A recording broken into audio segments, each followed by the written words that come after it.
Hey everybody, and welcome back to another Let's Talk About Movies We Own. It's Stitch 1993 along with my wife, Shelby. Hi, everyone. And if this is your first time, what we do is basically are just, on the screen will be posters, the movies we talk about, and we kind of go genre by genre in alphabetical order, both as the genres and as the movies. So we've got over so far action and adventure, animation, Disney, which technically isn't a genre, but we have so many Disney movies, we just kind of bunch them all together. Our Halloween films / horror films, and documentaries, comedies, and holiday / Christmas films. So now we're on our dramas. This should take up about 4 months worth. 6. 6 months worth, so we'll be talking about these through the rest of the year most likely. I'm not sure if we'll plan on doing anything this year for October and December, but we'll see. So yeah, we're gonna go through our drama films, and let's start off with first one is yours, so you take it ahead. I mean, most of these are mine. Yeah. First one is 8 Mile. So this is... I'm trying to think of how to properly describe this without YouTube getting angry with us. I mean, it's just the kind of a semi-biographical story of Eminem. Yeah. There's a lot of really racy scenes in it. I know you were kind of uncomfortable Not really quite a few times. Not really. Just kind of for its time.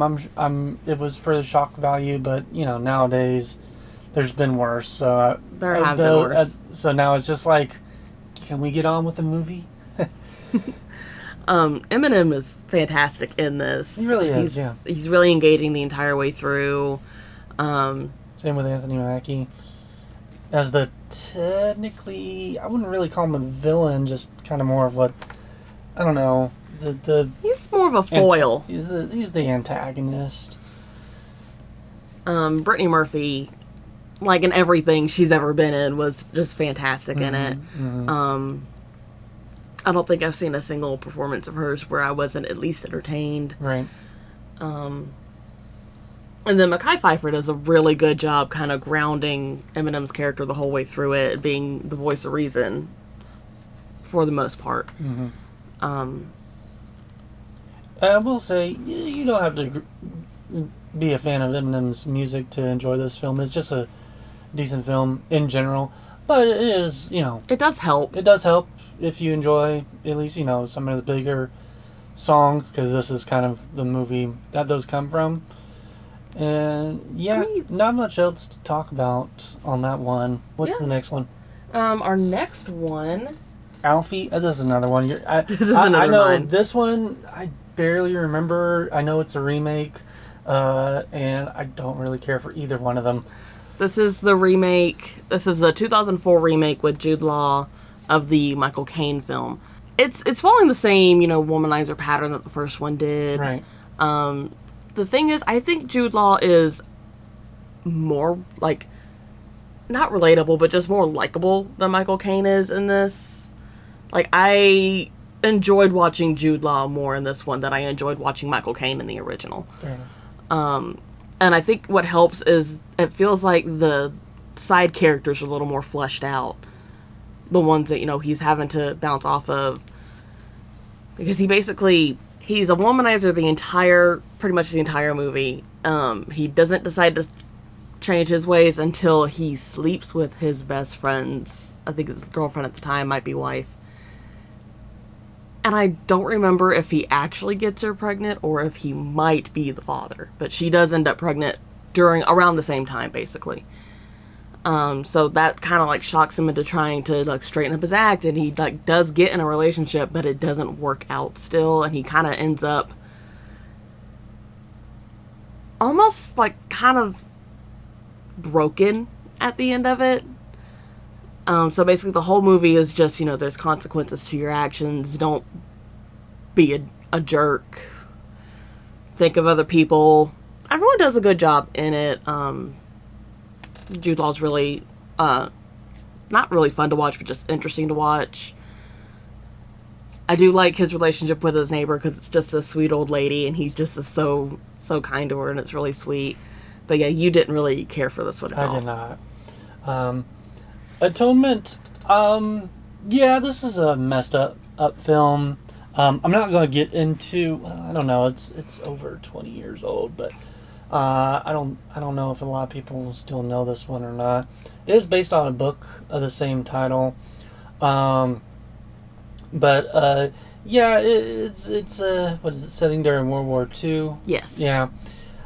So yeah, just overall, a decent film. Here, this is another one that's It's your another film. one of mine. So this one, I saw this in high school, and it really got to me. The basic plot line of it is at the start of World War II, you have, well, really technically before World War II starts, you're following Bryony's our main character that we're mostly following, and that starts off with her older sister and one of their workers at their home because they're wealthy. This guy is not. He and it's James McAvoy and Keira Knightley's characters.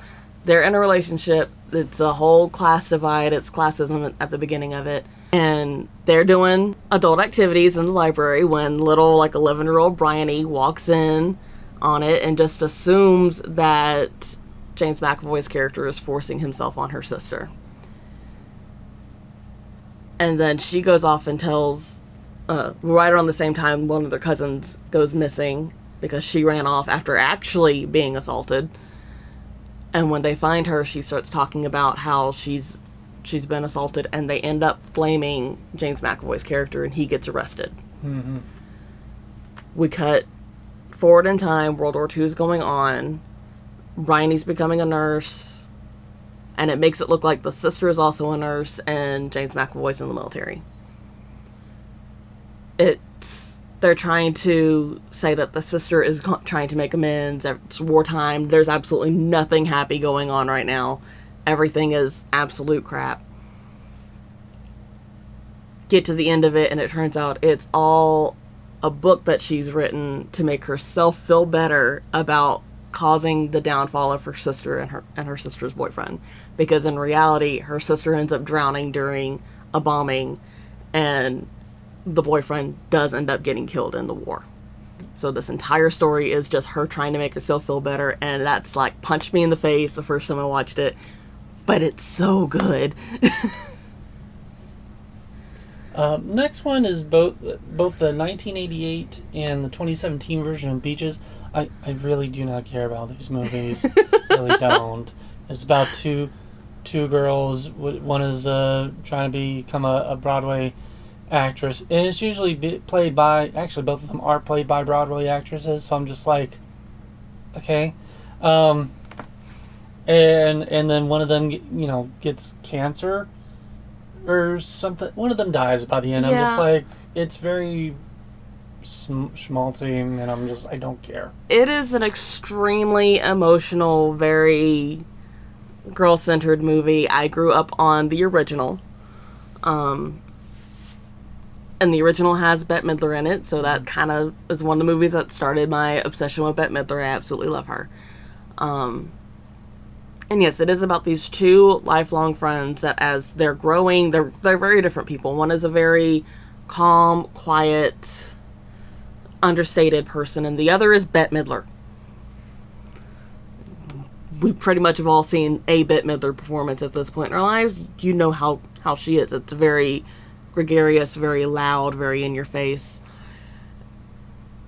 And as they become adults, they have very, very different goals and different values, and it drives them apart, and there's this big blow up until Whitney, the calmer friend, has a child and gets sick and needs support, and she seeks Cece back out, and they do mend that friendship, and Cece ends up taking care of her daughter after Whitney dies, and it is very emotional, and that's where the song When Beneath My Wings comes from, and I still can't listen to that song without crying. And then the 2017 one is basically the exact same story, but with Idina Menzel and Nia Long. And it's so with the 2017 one, I prefer Nia Long's performance over the original Whitney's. It's just she's a more interesting person in this. She performs it better. But for Cece, nothing can compare to Bette Midler. And I love Idina. I freaking adore her, but it's Bette Midler.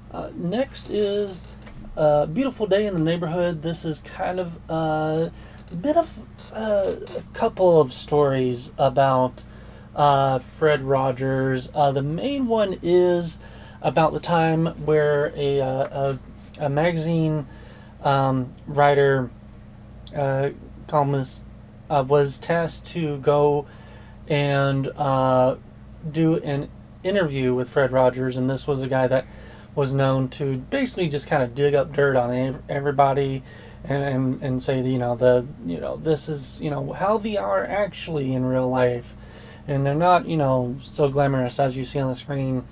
And he end up just, because Fred Rogers is Fred Rogers, he couldn't find any dirt because there's no dirt.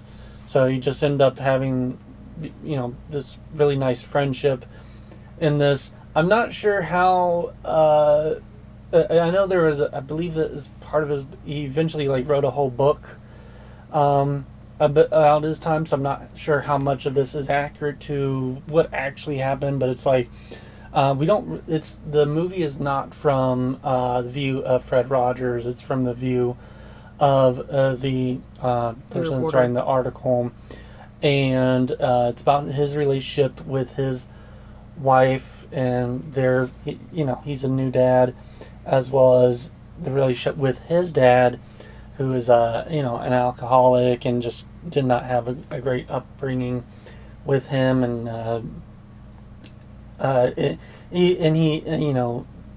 it does go into a good bit of Fred Rogers' history and about his life and stuff. Then I do like some of the visuals in there.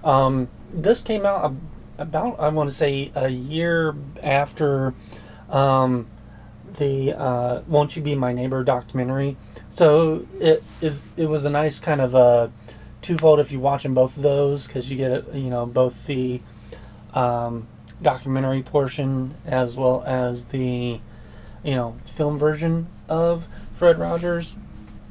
And the casting of Tom Hanks I thought was really good as Fred Rogers. Not so he doesn't pull off the same sort of look and physicality as when he was casted as Walt Disney, but he still has a lot of the charm and mannerisms that could pull off with Fred Rogers. So and plus it's Tom Hanks. He can pretty much act his way out of a box. So yeah, I thoroughly enjoyed this film. What are your thoughts on it? I loved it. Again, Tom Hanks is another one of those actors. Pretty much anything he's in is going to be fantastic. But I think he really did a really good job in showing as Fred Rogers. I like his performance in this more than I like his performance in Saving Mr. Banks. Mm-hmm. Because I feel like with Saving Mr. Banks, it's just the stereotypical Disney everyone was familiar with. This is fair. Whereas this one, him playing Fred Rogers, it felt a little more than what we grew up seeing of Fred Rogers. So I did really enjoy that, but he's still got that softness and kindness through the screen. Next is Black Swan. I know this is drama, but I kind of feel it's more of a not horror, but kind of thriller film from what I remember watching of it. Is basically it's following Natalie Portman's character, yes. Right? She is the lead ballet performer, and then Mila Kunis's character comes along as the new it girl, basically. So it's kind of, they're not really feuding. She's just it's a one-sided feud. It's a one-sided feud, and it's more of a mentally feud with Natalie Portman's character. It does get into some interesting visuals because of how she perceives herself and Mila Kunis's character. And I mean, I remember the ending, and that's about it. And a couple other scenes. But yeah, I couldn't tell you much more about it. This was one you did see and grew up watching. I mean, I wouldn't say grew up watching it. It came out in like 2010, 2011. Okay. But yeah, I did see this one in theaters. Went with a group of friends. It was a lot of fun. Things were said at the screen. Natalie Portman did a really good job with the psychological aspect of it. Like, you can really feel like she's losing her mind, losing herself through this entire performance. And I think it really sums it up at the end when we get to her big moment, when she's gone through everything that throughout the movie. She's completely lost herself. She's envisioning literal black swan wings coming out of her back, and she's laying there dying, and the one thing that she says was something about, am I perfect, or something like that, because the whole movie is her dealing with the psychological issues that she just naturally had, on top of the stress of performing this role that she worked so hard for, and not being praised like she thought she should be because she was working so hard, was it just kind of came more naturally to Mila Kunis, and it created this weird obsession and jealousy within Natalie Portman's character throughout the whole thing. It's kind of a stressful watch, I'd say. Yeah. It's definitely heavy on that psychological horror, so if like really tense movies get you, the reason this is in drama and not in our straight up horror section is because it is more psychological, and it's more dramatic and there's less... nothing that's scary, Yeah. or anything. There's like no jump scares or anything. That's a movie not meant to really frighten you. It's not meant to frighten you in the immediate. It's meant to more like make you think as you're watching it. Yeah. But it is like, it's beautifully done. Especially like the ballet sequences are gorgeous to watch. But with how gorgeous those are, it makes the more intense scenes even more intense in the juxtaposition, and I think it's just done really well.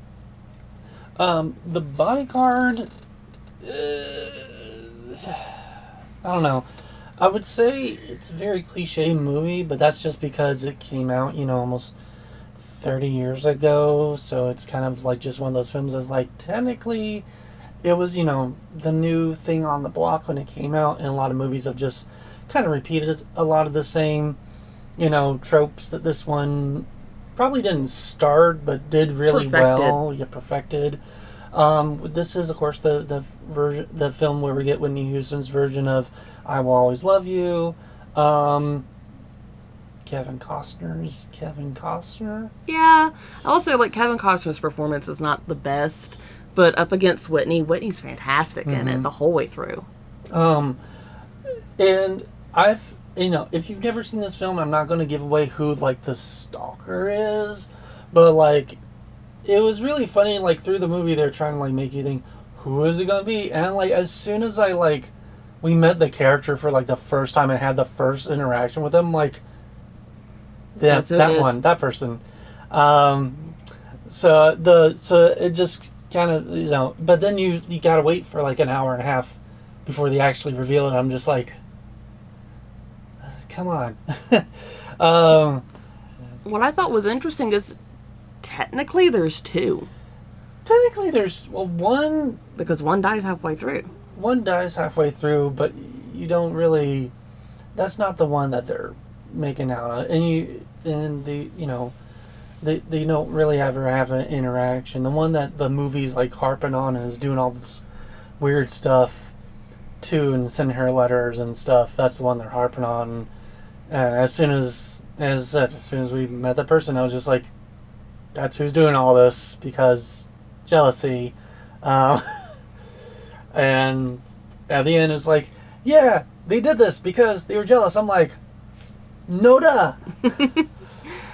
But the movie is done really well, and Whitney Houston shines in this. I think it's my second favorite thing she's ever done, because Rodgers and Hammerstein's Cinderella will always top it. Very fair. Well, we'll top pretty much anything from her, just because I love that movie. Bohemian Rhapsody is an interesting one because, so, like, when it came out, it was a great film, but as time has gone on, it just not has been a really good film to, like, go back and watch. I don't know if we should even keep this one because of, like, one, other films have come out that are better.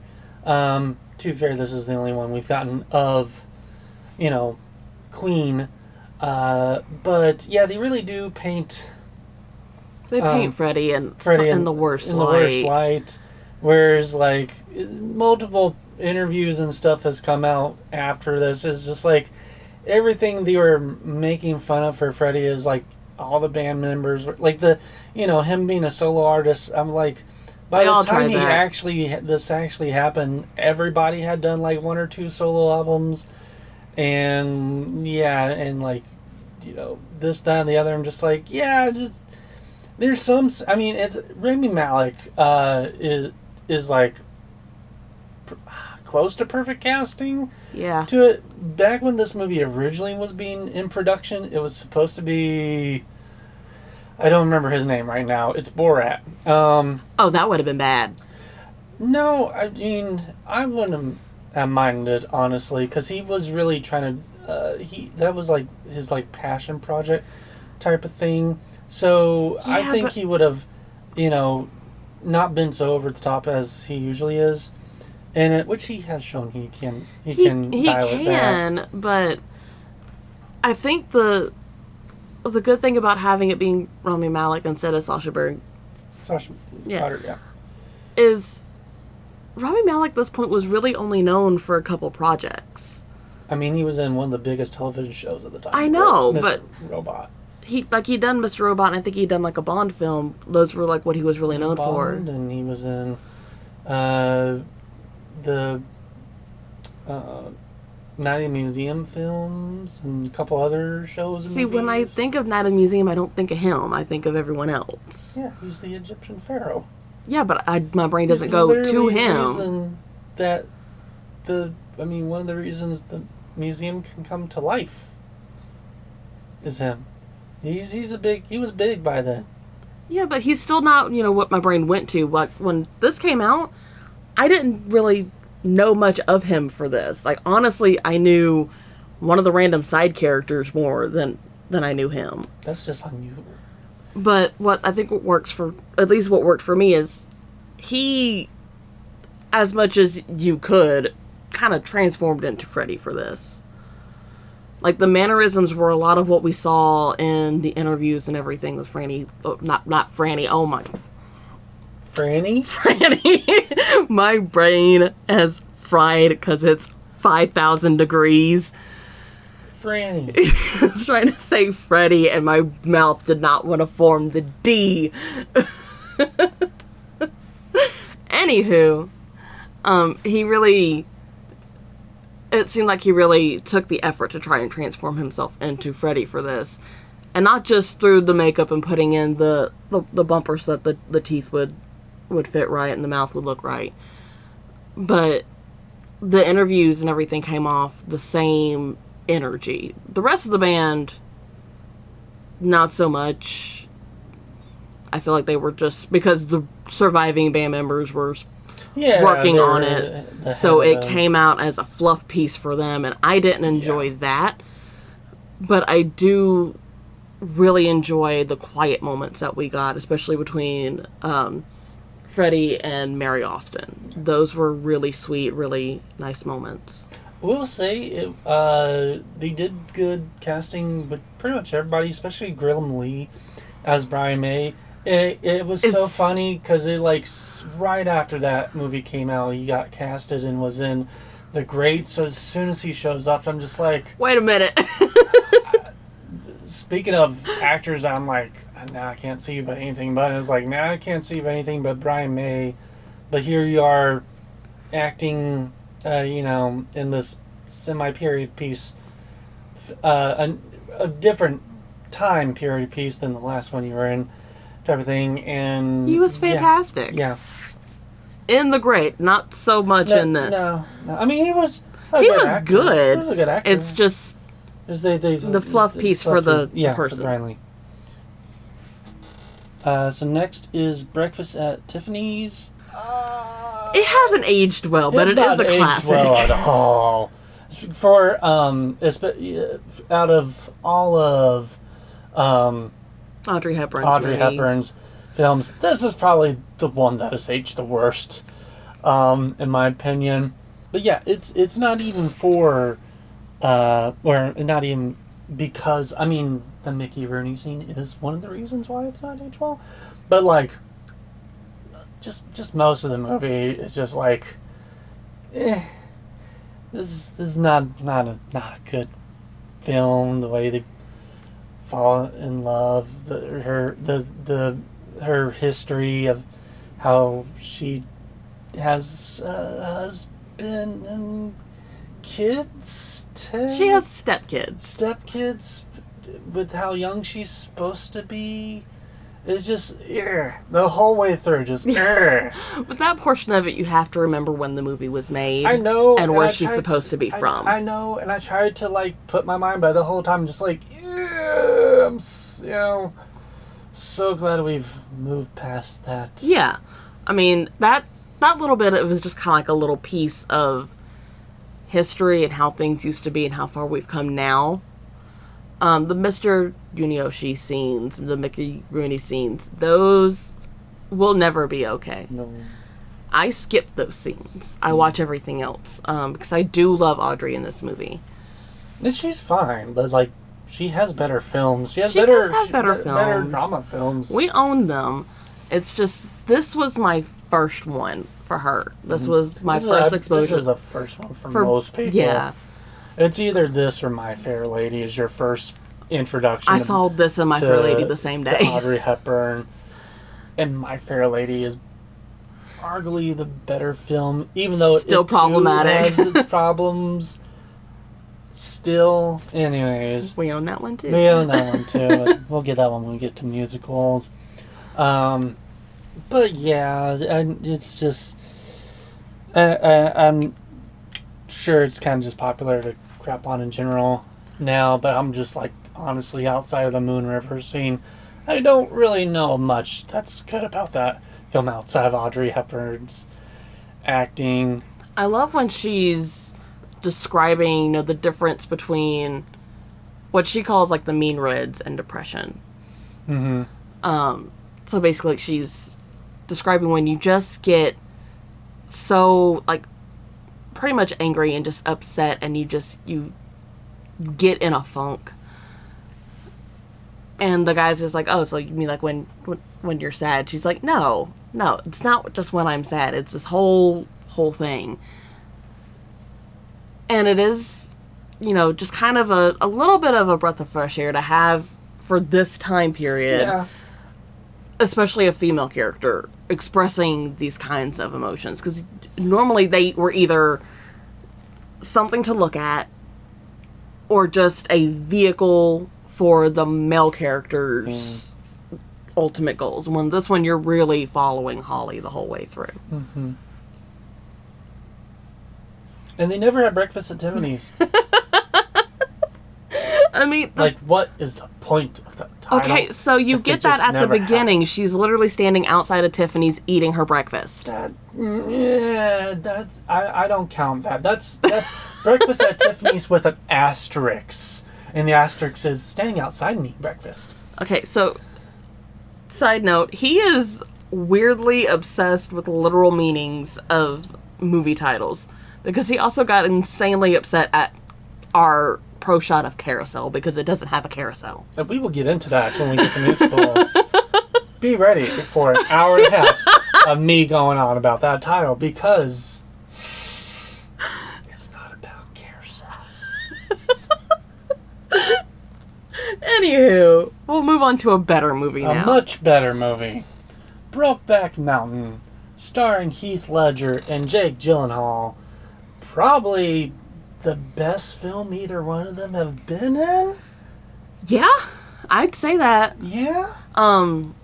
Overall, best film either one of them have been in. Definitely the best performance for Jake Gyllenhaal in anything he's been in. Yeah. I will always be partial to 10 Things I Hate About You for Heath Ledger. That's just me. That's fair. That's fair. But that's not to say he's not amazing in this. I But think if you like watch them back to back, kind of thing. Brokeback is the better movie. Brokeback Mountain had me absolutely sobbing, especially at that ending. Yeah. Oh my god. This one, I'll honestly say, for the last third of it, it is not for the soft-hearted. No. It's a really rough watch at that end there. Yeah.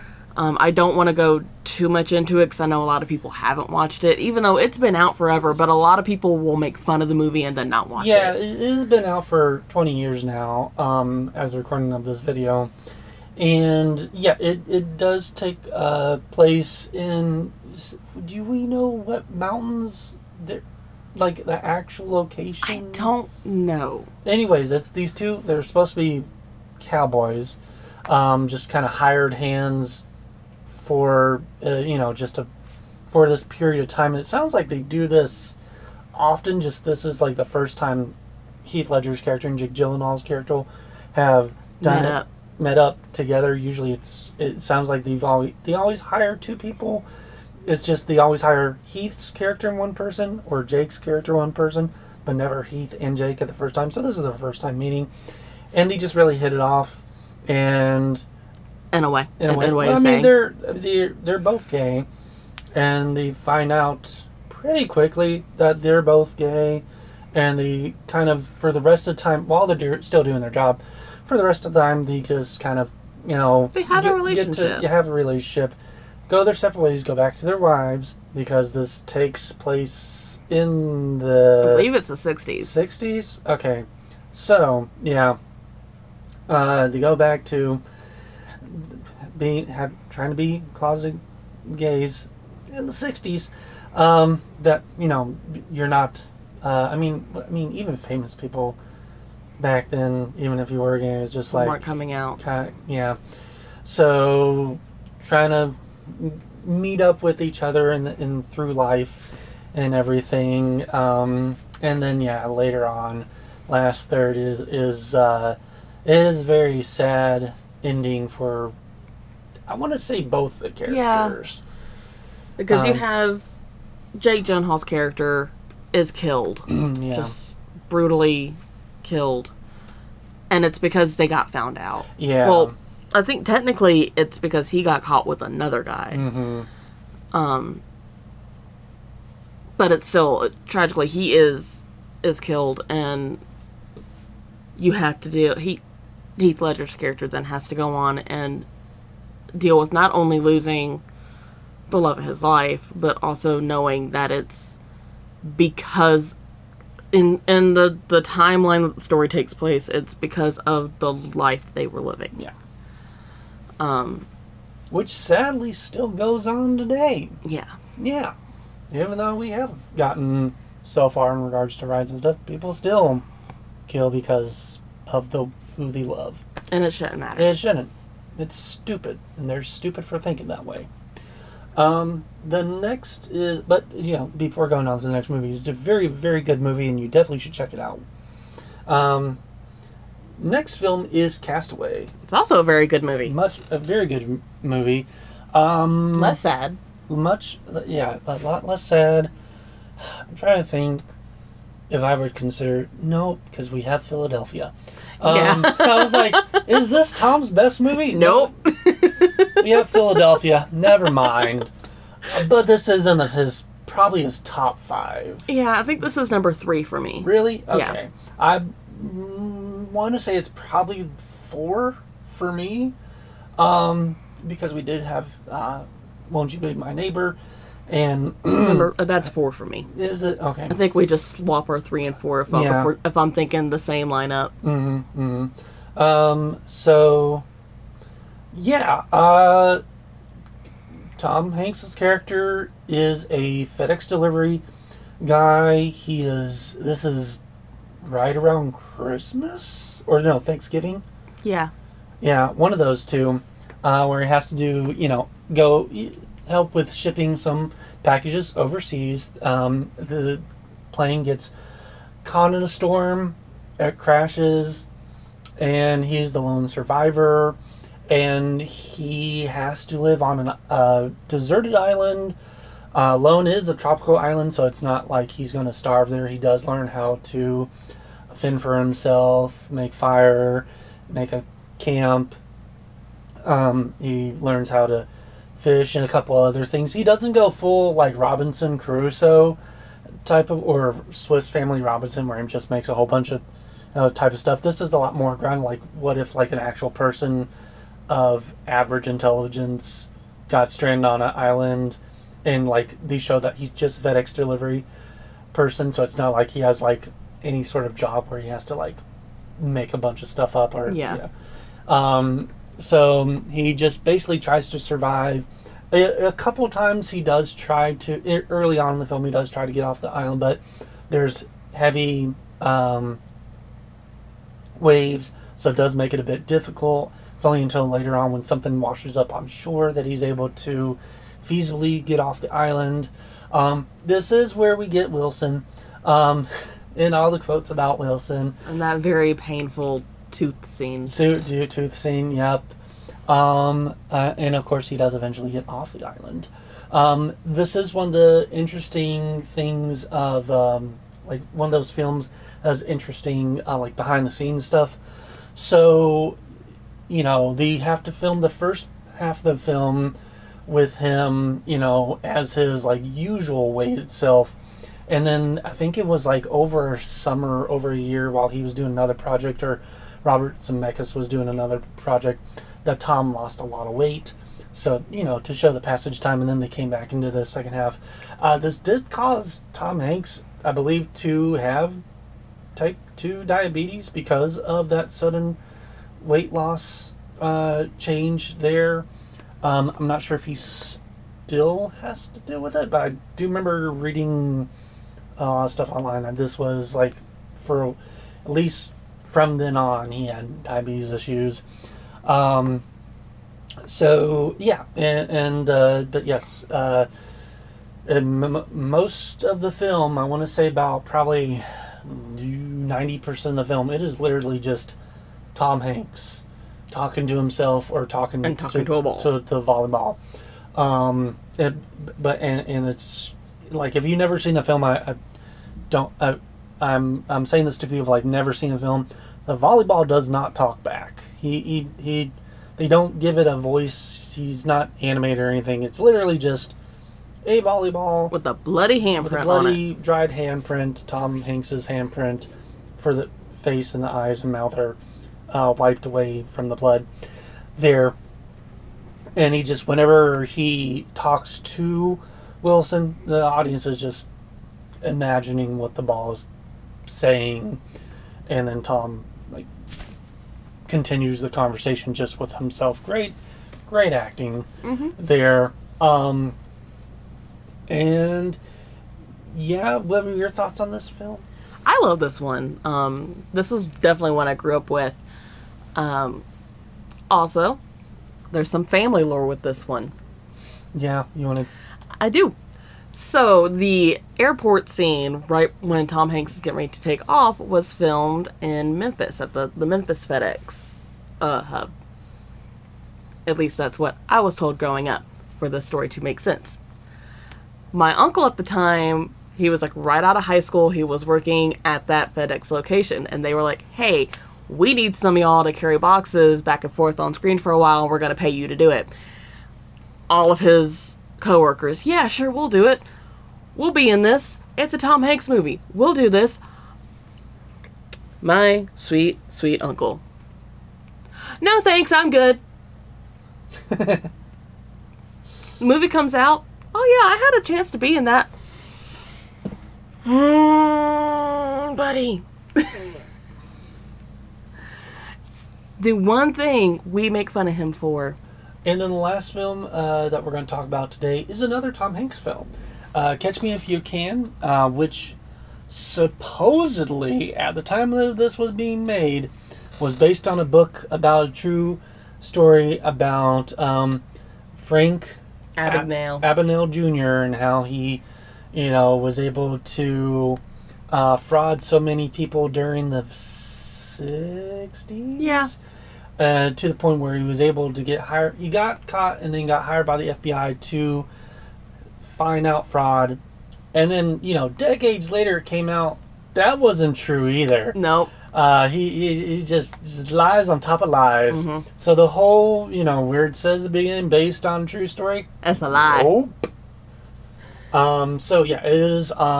It does follow mostly Leonardo DiCaprio's character as Frank, who's the person that is just frauding. And when I say fraud, I'm like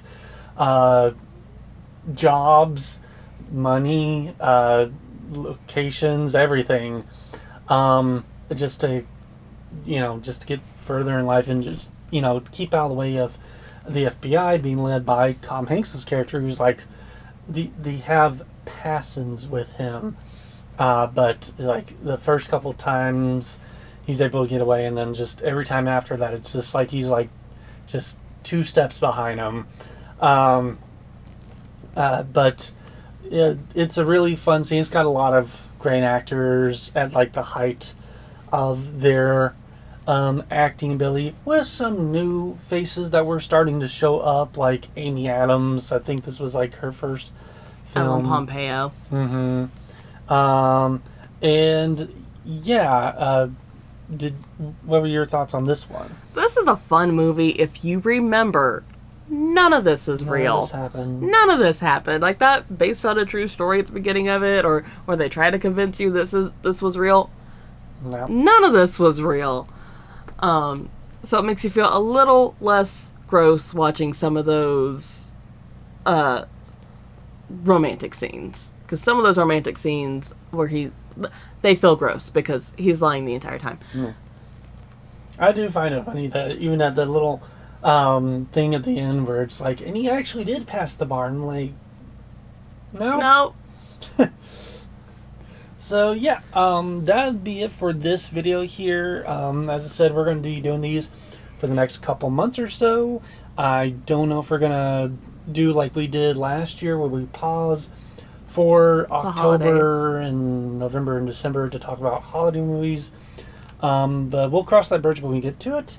If you like this video, please make sure to like and subscribe, and check out the past videos. And these come out at the end of every month. And until next time, thank you and have a good day. Bye-bye. Bye, everyone.